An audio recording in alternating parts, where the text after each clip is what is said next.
4 people were killed and 1 injured in a grisly road accident involving 4 vehicles along the Nyeri Nyahururu highway near the Deadan Kimathi University of Technology. The collision involving 3 personal cars and a lorry occurred a few minutes past 3 p.m. on the Nyeri Nyahururu highway. The lorry was trying to overtake a matatu when it rammed 3 oncoming vehicles, 2 saloon cars and a sports utility vehicle. 4 people died on the spot while 3 others were injured. The driver of the lorry was arrested at the scene. Police said he was drunk at the time of the accident.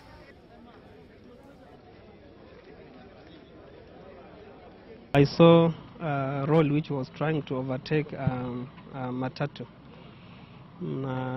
From there, what happened, imegonga the front car which was ahead of me, then the other one, but I tried to escape on my left side. Baadaye tukakutana kando ya barabara.